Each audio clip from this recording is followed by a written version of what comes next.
Le tirage du jour va porter sur le célèbre club des 12 étoiles en Europe, un club de pays qui fait partie donc de ce groupement. Alors il y en a plus que 12 maintenant, il y en a 27, je crois que c'est 27, je crois qu'on est rendu à 27. Vous voyez, même moi je perds le compte et pourtant le sujet m'intéresse, je ne sais plus exactement où on en est. Alors il y a des pays, en particulier en Europe orientale, on pourrait dire, qui sont candidats pour faire partie de ce club, mais ça ne se fait pas comme ça. Il faut d'abord que le statut de demandeur, de candidat soit accepté, puis ensuite c'est un trajet assez long puisque le parcours qui mène à l'adhésion complète se fait par le biais de différents chapitres. Un chapitre va concerner par exemple l'indépendance de la justice, un autre chapitre va concerner la liberté de la presse, un autre chapitre, le fait d'être une économie de marché concurrentielle et fonctionnelle, etc. Un chapitre contre la corruption, un chapitre sur autre chose, ça peut être l'immigration, ça peut être autre chose. Alors il y a beaucoup de chapitres comme ça qui reflètent les normes en vigueur dans le club des 12 étoiles et que les pays candidats, auxquels les pays candidats doivent se conformer. Et une fois qu'ils ont rempli tous les chapitres, alors on pose la question aux pays membres d'une part, est-ce que vous êtes d'accord pour accueillir ce nouveau pays dans le club, maintenant qu'il remplit les conditions? Et puis d'autre part, bien sûr, dans le pays candidat, on interroge la population pour que ce soit démocratique. Et puis si tout le monde est d'accord, le pays fait partie du club. Mais il y a eu ces dernières années, avec les demandes, les statuts de candidat de l'Ukraine et de la Moldavie. Alors la Moldavie, c'est un petit pays qui est coincé entre la Roumanie et l'Ukraine, qui est plus pauvre que la Roumanie. Avec l'Ukraine, ce sont les deux pays les plus pauvres d'Europe. L'Ukraine est actuellement, bien sûr, déchirée par un conflit. Et bien donc ces deux pays, l'Ukraine et la Moldavie, souhaitaient un jour faire partie du club, avaient fait connaître leur souhait d'être candidats. Sauf que dans le club des 12 étoiles, un pays a dit non, nous on ne veut pas. Ce pays, c'était la Hongrie du temps de son ancien dirigeant, Monsieur O, un certain Victor O. C'est un dirigeant qui, lui, voyait d'un très mauvais œil l'arrivée de ces pays. Il ne le souhaitait pas, il ne souhaitait pas que son pays paye pour mettre à niveau ces pays-là, par exemple. Il ne souhaitait pas non plus qu'une fois ces pays ayant rejoint le groupe, eh bien, les agriculteurs de Hongrie se retrouvent en concurrence directe avec les produits agricoles venus de ces nouveaux pays, où les coûts de production sont beaucoup plus bas. Donc fatalement, eh bien, leurs produits seront beaucoup moins chers. Et c'était le calcul de la Hongrie. Les produits venus de ces pays allaient forcément se vendre beaucoup plus que les produits hongrois, un peu plus chers à produire. Mais voilà que le chef d'État de la Hongrie a changé. Et le nouveau chef d'État ne fait plus obstacle. Alors cet article nous le dit. L'UE, donc pour le club des 12 étoiles, va reprendre lundi les négociations sur l'adhésion de l'Ukraine. Alors ça ne veut pas dire que lundi matin, l'Ukraine va faire partie du club. C'est les négociations d'adhésion, le processus qui va reprendre. On nous le dit, après la levée du veto hongrois, l'Union européenne rouvrira officiellement les discussions d'adhésion dès le lundi 15 juin. Le processus repart après donc la levée du veto hongrois. L'Union européenne a annoncé qu'elle reprendrait lundi les négociations d'adhésion avec l'Ukraine après des mois de blocage liés au veto hongrois. Une étape clé rendue possible par un changement politique à Budapest. Même calendrier pour la Moldavie. Tous les États membres ont convenu d'ouvrir le premier cluster des négociations d'adhésion avec l'Ukraine et la Moldavie. Alors une décision présentée comme un tournant, et on nous dit que pour Bruxelles le message est clair, c'est une reconnaissance de la détermination du courage et du travail acharné dont ont fait preuve ces deux pays pour faire progresser les réformes, réformer leur pays pour le rendre conforme aux standards européens, malgré d'immenses défis. Les deux dirigeants saluent une étape majeure derrière cette formule, un enjeu politique fort, confirmer que l'Ukraine, actuellement en conflit avec le grand pays tout à l'Est, reste sur une trajectoire européenne, une relance qui était attendue depuis des mois. Alors, on nous dit que les négociations vont démarrer par un premier bloc. Ce cluster portera sur les valeurs et les principes fondamentaux que Kiev et Chisinau devront respecter pour intégrer le club. Au total, 6 clusters sont prévus. Ils regroupent des dizaines de chapitres allant de l'environnement au marché intérieur. Objectif, s'assurer que les pays candidats adoptent l'ensemble des règles européennes. On appelle ça l'acquis communautaire. Alors voilà où on en est donc. Qu'est-ce que les cartes peuvent nous en dire? Alors je vais traîner ce nouveau jeu qui est tout frais puisque je l'ai trouvé ce matin en faisant des courses. C'est quoi ce jeu? C'est tout simplement un jeu de 32 cartes sur lequel sont indiquées ici. Hop, voilà, si j'enlève les cartes de présentation.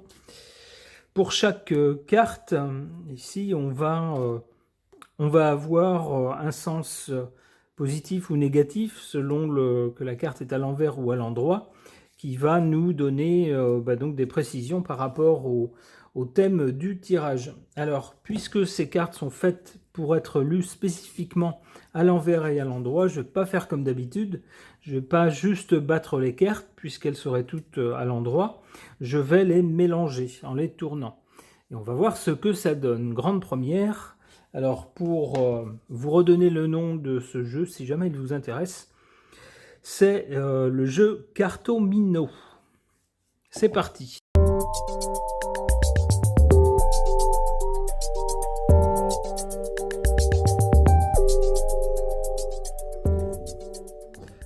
Alors, que suggèrent ces cartes vis-à-vis de ces deux pays qui se trouvent à l'est, au sud-est de la zone géographique européenne et qui souhaitent rejoindre le club européen?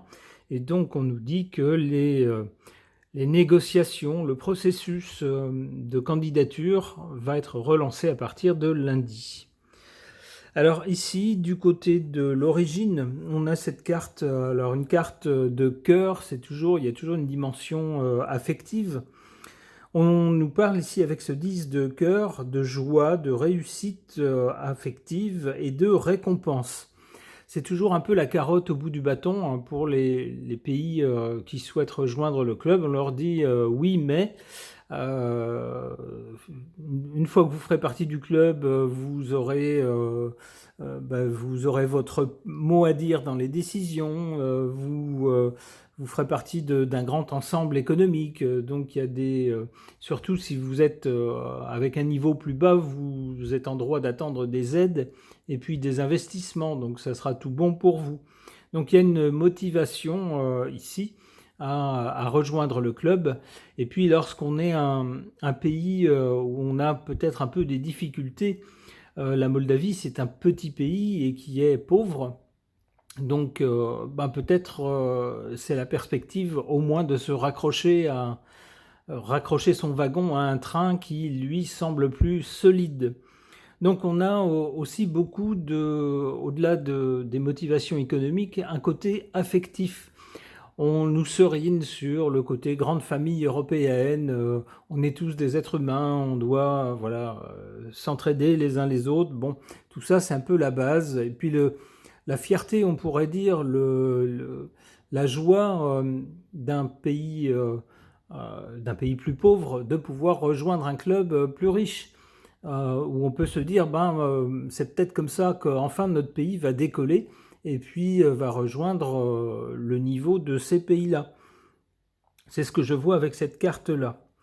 Pour le présent, attention, cette carte-là nous parle, elle, de manipulation affective, de doute et de fragilité.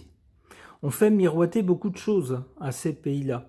On leur dit: «Oh là là, mais comme vous êtes plus pauvres, vous allez voir, dès que le processus sera enclenché, eh bien, vous allez recevoir de l'argent, on vous aidera et puis il y aura des sociétés, qui viendront investir chez vous. Tout ça, vous verrez, ça va relancer votre économie, ça va augmenter le niveau de vie et cetera». Ça, c'est les promesses. Alors après, est-ce que les promesses se concrétisent? Je ne sais pas, il faudrait demander à d'anciens pays, candidats, devenus maintenant membres. Alors certains, pour certains, effectivement, il y a eu une véritable envolée économique, ça s'est très bien passé, mais il y en a d'autres qui sont toujours à la traîne, pour lesquels, le miracle se fait toujours attendre. Donc attention, il y a peut-être aussi un peu de propagande, c'est ce que nous dit, cette carte-là. On n'attrape pas les mouches avec du vinaigre, hein, donc pour capter ces pays-là et puis faire un bloc encore plus important, eh bien, on fait miroiter des tas de choses. Est-ce que ça va se réaliser ou pas? Ça, c'est une autre paire de manches. Du côté de l'avenir, on a à nouveau une carte de cœur, le 7 de cœur, qui nous parle de sincérité, de douceur et d'approfondissement affectif. On nous parle de petites attentions, de gestes tendres, d'évolution tranquille d'un lien, d'une invitation à écouter son cœur, à se reconnecter aux émotions simples et vraies. Alors, on peut penser que lorsque les négociations d'adhésion vont donc reprendre, le processus va reprendre, on va probablement beaucoup communiquer dans nos pays sur un mode très affectif, très sentimental. Et c'est souvent ce qu'on fait lorsqu'on veut déconnecter la partie intellectuelle pour que les gens ne se posent pas de questions, ne fassent pas d'analyse, ne se posent pas de questions factuelles, mathématiques. Eh bien, pour déconnecter cette partie-là, cette partie analytique du cerveau, on parle aux gens sur un mode affectif. Souvent, c'est ce qui se passe. On leur dit, mais il faut absolument aider ces gens, ce sont des peuples frères, on ne peut pas se regarder dans la glace si on laisse tomber des gens qui sont dans le besoin. Et puis, on va former une grande famille européenne, et puis voilà, vous voyez, le discours habituel. Alors, on peut penser donc que c'est ce qu'on va nous resservir à nouveau dans un futur proche.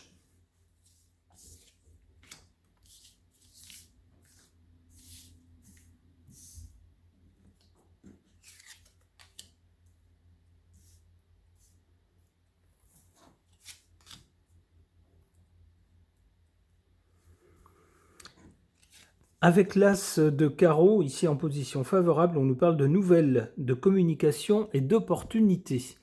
C'est ce que je vous disais, et ça correspond à la présentation de l'article que je vous ai montré. On nous annonce bien la reprise du processus d'adhésion pour ces deux pays. Alors, ils sont encore loin d'être membres, mais au moins on remet les choses sur les rails. Alors, a priori, c'est une bonne chose, c'est une bonne annonce. Alors, pour les populations de ces deux pays, c'est sans doute effectivement, oui, une bonne nouvelle. La perspective sans doute d'être aidé, d'être soutenu, et puis d'aller dans le sens de plus de démocratie. Alors on sait que dans les pays qui sont plus pauvres, souvent la pauvreté va de pair avec des choses pas très claires dans l'exercice du pouvoir. Alors ça n'épargne pas non plus les pays plus riches, mais c'est souvent plus caractéristique des pays plus pauvres. Alors sans doute dans ces pays, les populations doivent se dire « Ah bah si on peut se raccrocher à ce club européen, c'est plutôt de bon augure pour nous ». En carte défavorable, cette carte du valet de cœur, décidément on a beaucoup de cœur dans ce tirage, ça joue beaucoup sur l'affectif, mais cette fois-ci la carte nous parle d'innocence blessée, de maladresse, de déception légère. On nous parle d'émotions immatures, de gestes mal compris, de sensibilité trop forte, d'une tendance à idéaliser ou à avoir trop d'attentes. C'est peut-être ce qui se passe. C'est-à-dire que dans ces pays-là, à partir du moment où ils vont se dire nous voilà sur les rails vers l'accession au club, grosso modo, on lève les bras, on se laisse porter, il n'y a plus qu'à laisser faire, il n'y a plus à faire d'efforts. Ça serait un très mauvais pli à prendre, et c'est d'ailleurs ce qui est rappelé dans l'article. ce qui est aussi souligné avec la reprise du processus d'adhésion, c'est les efforts qu'ont fait ces pays pour s'aligner sur les standards européens.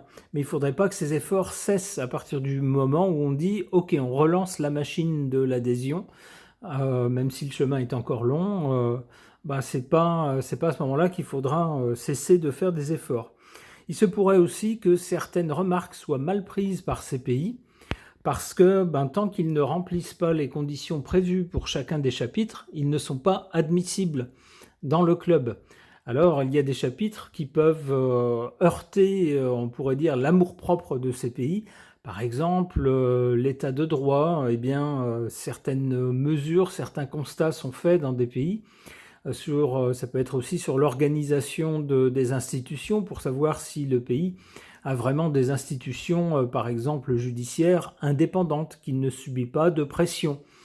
Être catalogué comme un pays de seconde zone ou un pays, comme on pourrait dire ça, une république bananière, c'est comme ça qu'on appelle les pays qui n'ont de république que le nom et qui sont gérés par un petit groupe de personnes, hein. C'est plutôt géré par un groupe de personnes qui détient le pouvoir et puis qui manipule les institutions. Être vu comme ça, si certains chapitres ne sont pas remplis, et si on leur dit c'est parce qu'il y a de la corruption, ou c'est parce que il n'y a pas d'indépendance de la justice, ou c'est parce que ceci, cela, peut-être que dans ces pays, on va mal le prendre. Ça pourrait être aussi le sens de cette carte. Du côté de l'avenir, donc, après le 7 de cœur, que je vois comme plutôt... alors, un côté, les négociations reprennent, chouette, tout va bien, on s'aime tous, on est tous frères, tous les pays, on forme une grande famille, c'est l'émotion, etc. La carte qui suit est peut-être un peu moins réjouissante. Elle nous parle de désordre, de perte de motivation et de confusion, de difficulté à organiser son temps, de manque de structure, de risque de retard ou de découragement. Une carte, nous dit-on, qui invite à réajuster la méthode. Alors c'est peut-être ça aussi, il ne suffit pas que de l'argent tombe pour aider certains pays plus pauvres, encore faut-il l'employer comme il faut. Encore faut-il l'employer dans des bonnes choses et ne pas le gaspiller n'importe comment pour des choses qui sont un peu poudre aux yeux mais qui finalement, sur le fond, ne changent pas grand-chose. Encore faut-il également que cet argent arrive bien dans les institutions du pays et permette au pays de fonctionner mieux et n'arrive pas dans les poches de quelques-uns. Ça peut être ça aussi. Donc, peut-être que dans ces pays plus à l'Est, peut-être que l'histoire ou l'héritage de l'histoire fait qu'on n'a peut-être pas les mêmes méthodes qu'à l'Ouest pour gérer l'argent, pour gérer peut-être également l'État. C'est ce que je vois avec cette carte. Et cette différence pourrait être source de retard, de complications pour ces pays. Bon, alors la carte qui suit va dans le même sens, le 9 de trèfle. Elle nous parle d'excès, de dépenses et de déséquilibre. Bon, on sent bien que, sans doute avec cette carte-là, l'argent à verser par le reste du club à ces pays candidats risque de se chiffrer de façon plus importante que ce qui était prévu au départ. C'est comme ça que je vois la chose. Pourquoi ? Parce que peut-être, comme je vous le disais à l'instant, l'argent envoyé aura été mal employé. Peut-être pas fraudé directement, mais en tout cas, on n'a peut-être pas la méthode, on a peut-être mis un peu la charrue avant les bœufs, on s'est peut-être lancé dans des projets irréalistes ou pas trop viables et qui finalement tombent à l'eau. Et puis donc c'est de l'argent de gâché, donc il faut redonner de l'argent. C'est peut-être ça aussi le problème qui risque d'arriver. Une dernière carte.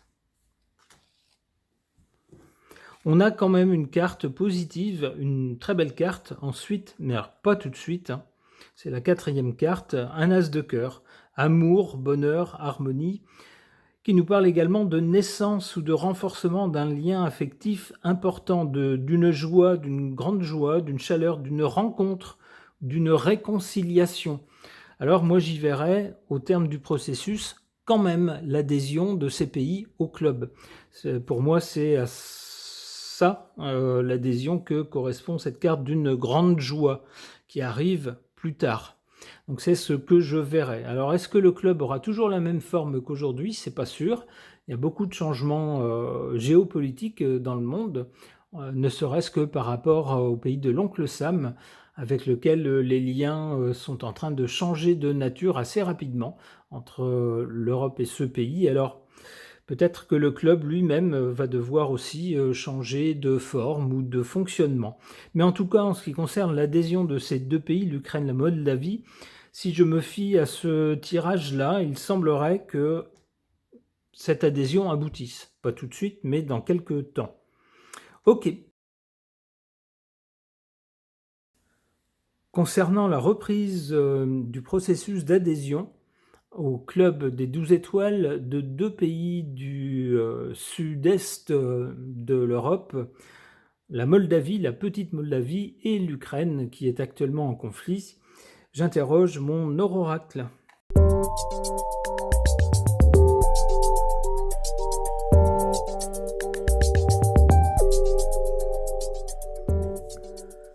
Que suggèrent ces cartes? Du côté du passé, avec ce motard, on a cette carte de l'autonomie et de l'indépendance. Alors l'Ukraine et la Moldavie étaient deux pays qui étaient dans l'orbite soviétique autrefois et qui, lorsque l'Union soviétique s'est effondrée, ces pays ont retrouvé leur au minimum autonomie, si ce n'est leur indépendance. Alors formellement leur indépendance, bon, lorsqu'on est un tout petit pays coincé entre des pays plus grands, souvent l'indépendance est toute relative. On a quand même des liens importants avec les pays d'à côté, d'où également une autonomie. Alors ça fait partie maintenant du passé, puisque ces pays veulent rejoindre le club des 12 étoiles, le club européen. Et quand on fait partie de ce club, il y a certaines souverainetés sur lesquelles il faut s'asseoir pour faire des choses en commun. Lorsqu'on veut faire des choses en commun, il y a forcément, on ne peut pas décider de tout soi-même, sinon c'est plus un club en commun, c'est une alliance de pays indépendants. Là, ce n'est pas le cas, il y a certaines souverainetés qui sont transmises à Bruxelles. D'où la carte de l'indépendance qui est plutôt du côté du passé. Pour le présent, qu'est-ce qu'on a? On a cette carte des sciences et de la technologie. Ça fait penser à quelque chose de moderne. C'est-à-dire que c'est bien ce qu'on demande également à ces pays. Et on leur dit que, étant candidats, ils vont recevoir des aides pour qu'ils puissent se moderniser et se mettre au niveau des pays qui sont déjà dans le club. Sinon, quand il y a trop de différences, c'est pas possible. On ne peut pas demander demain... décider entre pays avancés de mettre sur pied un système coûteux avec des technologies de pointe si vous avez un pays qui vient de rejoindre le club et où les gens ont à peine l'eau courante. Alors j'exagère volontairement, mais imaginez si c'était le cas, à peine l'eau courante et puis se déplacer en charrette à cheval. Si on vous parle de système électronique, avec des technologies de pointe, vous allez dire non, mais moi je peux pas, c'est pas du tout viable. D'où actuellement un effort qui est fait par les pays membres du club pour aider ces pays à se mettre au même niveau, à pouvoir discuter de choses connues, reconnues, utilisées dans tous les pays du club. Du côté de l'avenir, en tout cas de l'avenir proche, on a la carte du travail. Ça peut laisser penser que y a quand même encore une énorme différence entre ces pays candidats et puis les pays qui sont déjà dans le club. Donc il y a sans doute beaucoup de travail à faire et c'est pas juste une question d'argent. Alors il faut aussi de l'argent bien sûr pour faire les choses, mais il faut aussi que les choses soient faites correctement, il faut qu'elles soient pensées intelligemment sur la durée et que l'argent soit bien employé. Il faut aussi de profondes réformes. Alors parfois, c'est pas toujours facile à faire passer auprès des populations qui vont dire, bah, nous, on a une tradition de faire comme ça, de vivre comme ça ou de travailler comme ça. Et puis bah, là, on veut nous imposer autre chose. Bah, oui, parce que c'est comme ça que le reste du club travaille et fonctionne. Donc, si vous voulez en faire partie, ben, vous changez pour ces nouvelles façons de faire. Ou si vous ne voulez pas, si pour vous c'est pas acceptable, eh bien vous restez en dehors du club. Donc il y a probablement beaucoup de travail à faire encore, au moins dans un avenir proche.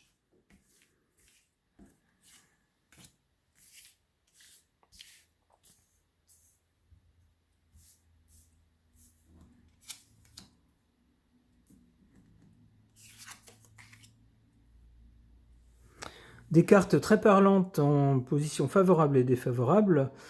En position favorable, on a cette carte de la rapidité de l'accélération. On nous dit que le processus d'adhésion était bloqué par la Hongrie, même maintenant que le chef d'État hongrois a changé. Le nouveau chef d'État ne fait pas obstacle, donc on s'empresse d'appuyer sur l'accélérateur et de reprendre le processus d'adhésion avec ces deux pays. On veut que les choses aillent vite, d'où cette carte de la rapidité et de l'accélération. Alors c'est bien sûr une excellente chose pour ces pays. Ça montre que c'est pas des promesses en l'air. On n'a pas promis n'importe quoi un peu dans le vague en laissant ensuite les choses traîner. Non, non, non. Dès qu'on peut légalement faire les choses, eh bien on s'y attelle pour que les choses avancent. En carte négative ou défavorable, le moins est la disette. On voit ici un porte-monnaie qui est ouvert, mais il n'y a rien dedans. C'est peut-être un peu le problème. Alors, on nous dit que nous, pays d'Europe de l'Ouest, on est des pays, entre guillemets, riches, sauf que ce soit la France, l'Allemagne et quelques autres pays, eh bien, les finances ne sont pas forcément au beau fixe. Alors, on nous dit où passe l'argent ? Très bonne question. Alors ça pourrait faire l'objet d'un autre tirage. Mais en attendant, comment est-ce qu'on peut aider d'autres pays lorsqu'on ne s'en sort pas nous-mêmes déjà ? Parce que tout ça, ça coûte de l'argent. Ne serait-ce que le club lui-même des 12 étoiles, pour qu'il fonctionne, eh bien, il a besoin d'argent. Sauf que de l'argent, en ce moment, il n'y en a pas beaucoup. Donc c'est un peu le problème.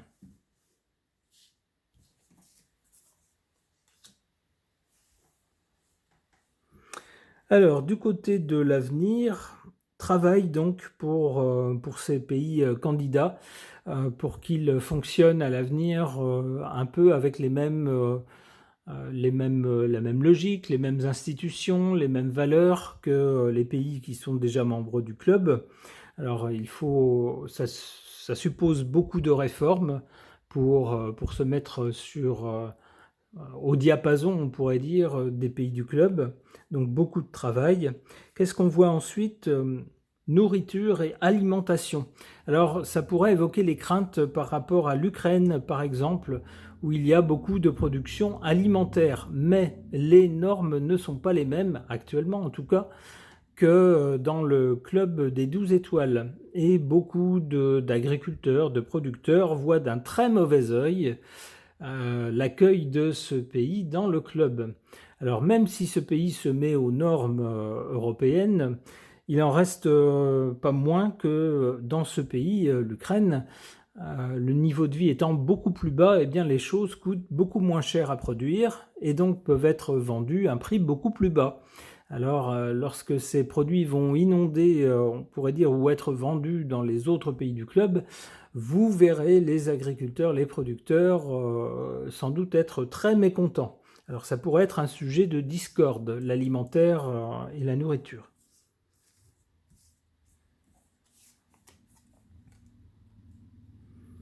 Bon, eh bien, avec ce tirage-là ne nous dit pas la même chose que le tirage précédent. On a ici une rupture et un arrêt de quelque chose. Alors si c'est pas l'arrêt du processus d'adhésion, puisque cette carte est à côté de la nourriture, peut-être va-t-on mettre, j'allais dire, comment on appelle ça, des quotas ou des quantités limitées de nourriture en provenance d'Ukraine, par exemple, vers les pays du club. sous la pression peut-être des pays membres qui vont dire bah, nous, on n'a pas du tout envie que nos producteurs, nos agriculteurs fassent faillite, en tout cas pas tout de suite. Donc, bah, si on pouvait un peu freiner et puis mettre des quotas, c'est peut-être cette histoire-là. Une dernière carte. Changement, évolution. Alors, si à un moment donné, peut-être il y a des restrictions qui sont mises sur le secteur alimentaire, peut-être justement alimentées par des craintes des pays membres, la carte qui suit nous dit que c'est voué à changer, à évoluer et à changer. On peut penser que ça sera peut-être le cas pendant 5 ans, 10 ans, et puis que finalement, surtout si les pays candidats rejoignent en niveau de vie les pays du club, eh bien à ce moment-là, il n'y aura plus vraiment de menaces, en fait, il n'y aura plus de distorsion, donc peut-être que le veto sera levé. C'est peut-être ce que suggèrent ces cartes. Ok, eh bien nous verrons bien. J'espère que si ces deux pays rejoignent le club, ce sera pour le meilleur, y compris pour eux et pour nous. Ce tirage est maintenant terminé. Merci de l'avoir suivi.